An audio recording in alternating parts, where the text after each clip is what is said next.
Hi there, I'm Lena Anani, and you're listening to She Wrote a Book, where I interview amazing women from all over the world who also happen to be published authors. I created this show to educate, entertain, and inspire you to be the voice you want to hear in the world. Now let's get started. You are listening to episode number 147 of She Wrote a Book, and today I'm interviewing Janet Jones, author of the book Happiness Millionaire, Positive Images for a Rich and Powerful Life. This book uses a semi-autobiographical story to teach a time-tested system to happiness using special images that scientifically influence the visual part of your brain to help you become a happiness millionaire and change your life forever. Janet Jones is a photographer, speaker, and author from the UK. In 2010, at a time when her life fell apart, she was commissioned to create images to represent the success and happiness principles discovered by Napoleon Hill in 1929. Again, her book is called Happiness Millionaire, Positive Images for a Rich and Powerful Life. You can find the link to purchase her book in our show notes for this episode at SheWroteABook.com/147. So Janet, it's such a pleasure to have you as a guest today. My first question is this: what inspired you to write and publish your book? What inspired me? Well, I was running courses based on the content of the book, and I used to travel up and down the country doing talks, sort of a little bit like you. I tried to be humorous, and I was very much on the road on my own.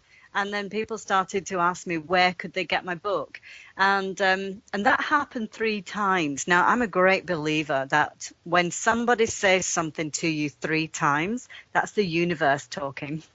And it says, this is now what I want you to do. So I started to get a really strong feeling that it was time now to put my story and my experiences and these images that I'd created, as you said, back in 2010, because that was what was inspiring people and changing their lives. And I couldn't believe the results that I was getting. So I just thought it's time for me to put this into print so that people all over the world can get it, not just the ones who come in direct contact to me. So the inspiration was really to get my message far and wide, really. That's amazing. I could totally relate to that, and I 100% agree with the 3 message rule. Like if you hear it 3 times, you better Yep. listen. I love that. Yeah, and have the courage to do it, because the other funny thing that happened was when I'd had this message 3 times, and I thought, right, okay, I do need to do that. But I was fairly recently divorced. I had 3 kids who were all teenagers and stuff, so quite an expensive time.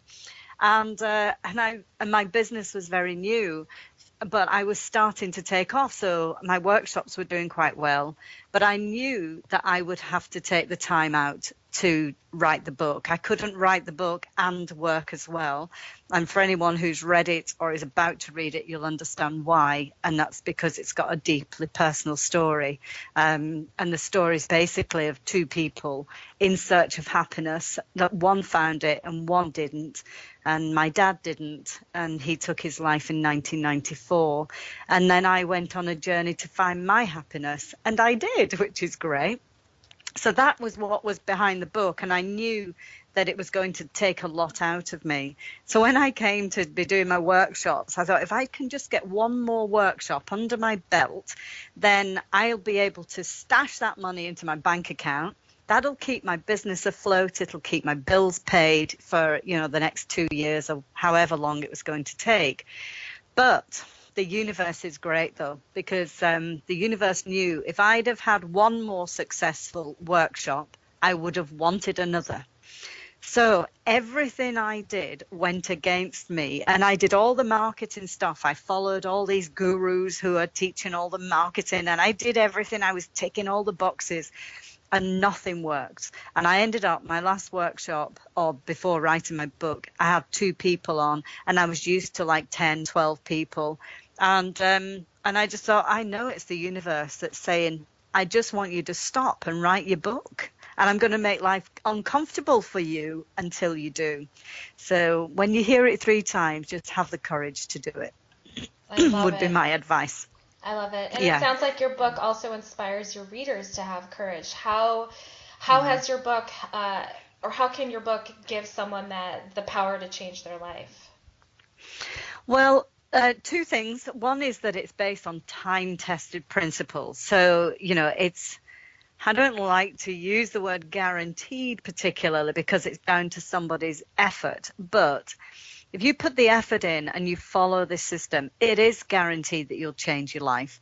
But what makes this book different are the images that's in there, because as I was doing them and before writing the book, I was discovering the power of visuals. I'm a qualified photographer. I've got a degree in photography. I had my own business as a commercial photographer. So I've always understood the power of images in marketing and promoting business and products. But I didn't realize that there was a deeper connection. And so when I started training, the feedback that I was getting of people saying, well, that image about persistence, it just haunted me. And it kept me going way beyond when I would have normally quit at something. I'm like, really? My picture did that for you? That's interesting.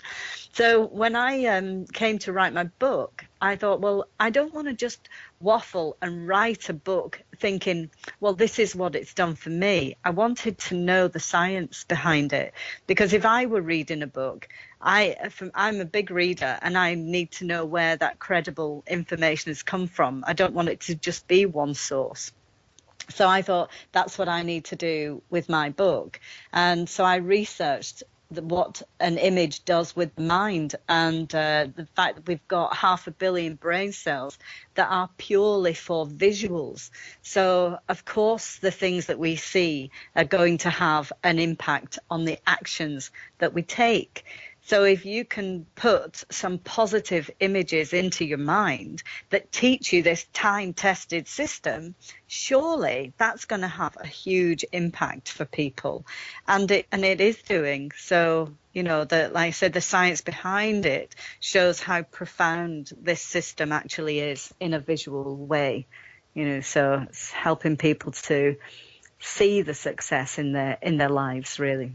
That's incredible. That's incredible. I knew there was power in having a vision board, but I didn't know the scientific explanation for it. And just to know that I have brain cells that are all visual. Yeah. I mean, it just that just blows my mind. That's amazing. And speaking of visual, go ahead. Yeah. Well, I was just going to say, here's the science behind it, though, and why visuals are so powerful, is that the visual part of your brain, so the things that you see in your eyes, so every time you look at your vision board or you visually look at these success principles in my book, your eyes look at them, but the information then goes into the thalamus part of your brain, which is like the part of the brain that distributes information all around the relevant part of the brain. So if the eyes are seeing something, the information goes through the eyes, goes to the thalamus, and then is distributed to the visual cortex, which is these 500 million brain cells. They store everything that you see, and then when you then see something else that relates to something that you've seen, the information then comes back from the visual cortex 10 times more powerfully. So if you have your vision board and you look at it regularly, which means you are regularly feeding your visual cortex, it will give you 10 times more stronger emotion coming back. And so you're more likely to take action. You're more likely to seek out the things that you see on your vision board, because it's part of how the mind directs you through your life. It's fascinating. That's incredible. Yeah, it's amazing. I'm not going to lie. After our interview, I'm going to dive into this and learn some more about it. That's incredible. And make more vision boards. That's so great. Yeah. Well, don't overload, because what you've got to do is, you can then confuse your mind. The first principle in the book is desire. So you've got to know what it is you want and just keep feeding that to your visual cortex. Whereas if you want to create something that's really complex, then you can overload the mind. So you want to keep it simple, really, and that works the best. That's great advice. Thank you so much. I am dying to ask you this question. Speaking of visual, going back to that, I noticed that in your book you identify the difference between poor and rich, and the visual part of it is that you have it spelled out as an acronym. So P.O.O.R. to rich, R.I.C.H. Tell me a little bit more about that. I'm curious. Right. Well, poor stands for having a poverty mindset, feeling overwhelmed by life. And when you feel overwhelmed, then life becomes off balance. And unless you deal with those three aspects of life, then inevitably you are heading for regrets.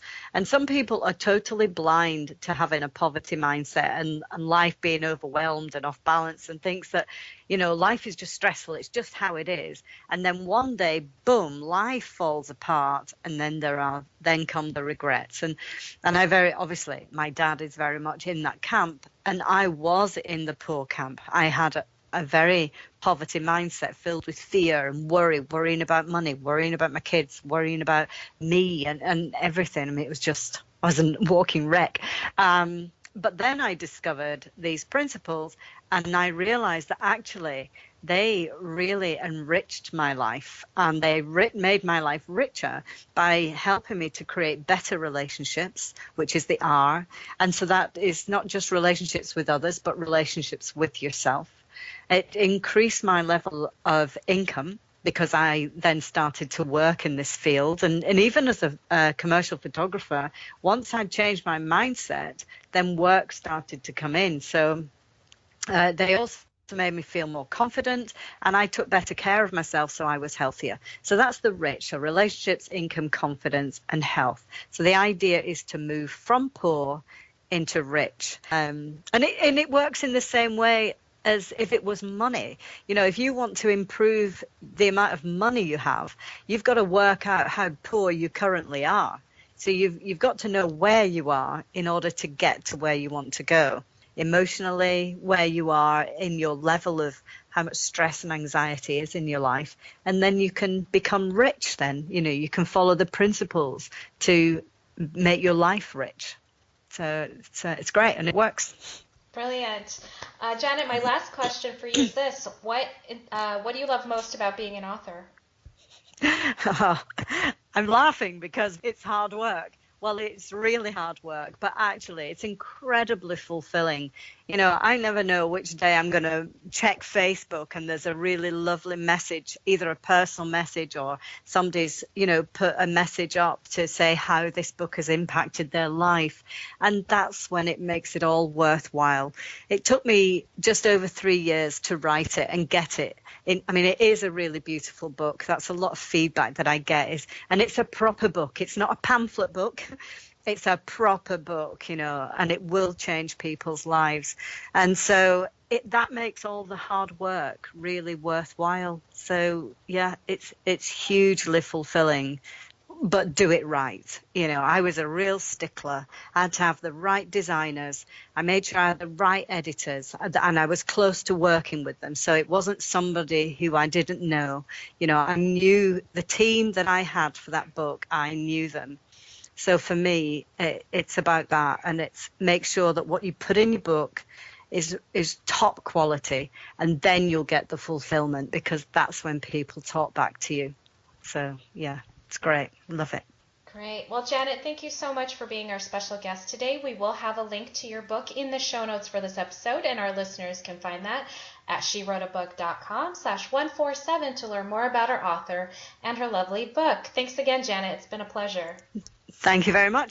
Thank you for listening to She Wrote a Book. If you enjoyed this episode, then subscribe now so you can automatically get access to all new episodes, and feel free to share your inspired thoughts with us in the comments too. I'd love to hear from you. Until then, may you always feel good and make magic.